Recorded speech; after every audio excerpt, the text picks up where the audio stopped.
Hi, what should I do if I've lost my job in these difficult times? Is it really a good time to redo my resume when jobs are scarce and people are actually struggling to get the right opportunities? How do I even know that I need to transform or redo my resume? These are some of the questions which I have received from many people in last few weeks, and kind of people range from freshers to people who are in their uh, mid careers. So everyone has these questions. So I'm going to try and answer these questions in this video. So stay tuned. My name is Subramani. I am a virtual facilitator and a trainer. I do workshops for resume transformation and interview skilling, and I also consult with SMEs.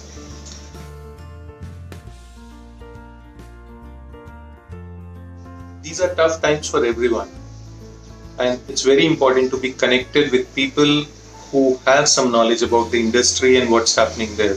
So keep in touch with people, talk to your colleagues, your friends, your relatives, your family members, understand what's happening, and very important to keep up your spirits because these times will pass.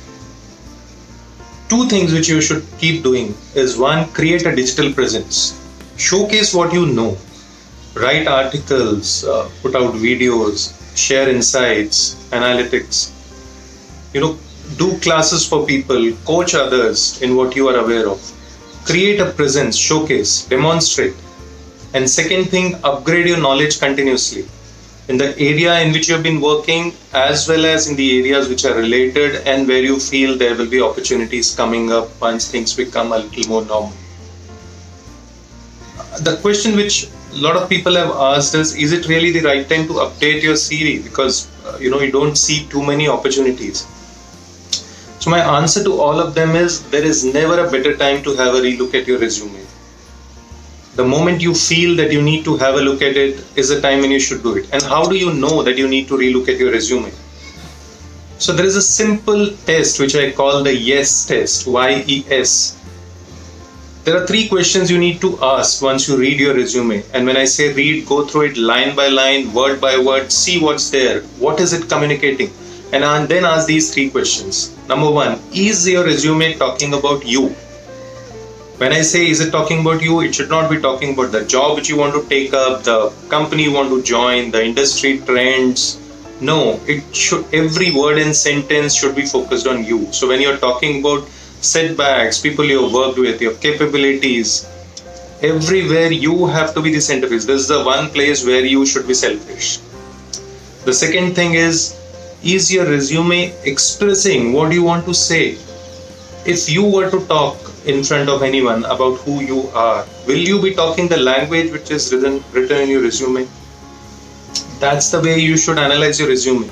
If it's talking about some kind of heavy words and jargon and which you're never going to use when you talk about yourself, then you need to definitely have a relook at your resume. So your resume should express and allow it to impress others on its own. Don't try to impress because that you will lose the expression in that.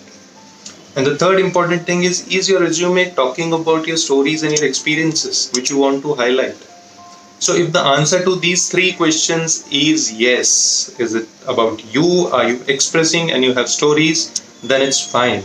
If it is not, even if one of the answers is no, then you need to relook at your resume. Another important point, these 6 months have given us time to think about ourselves and how we want to work.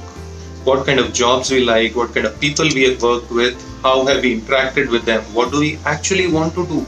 So what better time to look at your resume and apply these insights and learnings. I do hope some of these answers have helped you with the questions you might have had in your mind. If you have more questions, I'm going to put a Google form link right in the description of this video, and feel free to send your questions, or you can also mention them in the comments below. Thank you so much for watching this video. Have a nice day. Do like and share this video and share it with as many people as you can so that it reaches out to others who may also need such help. Thank you once again.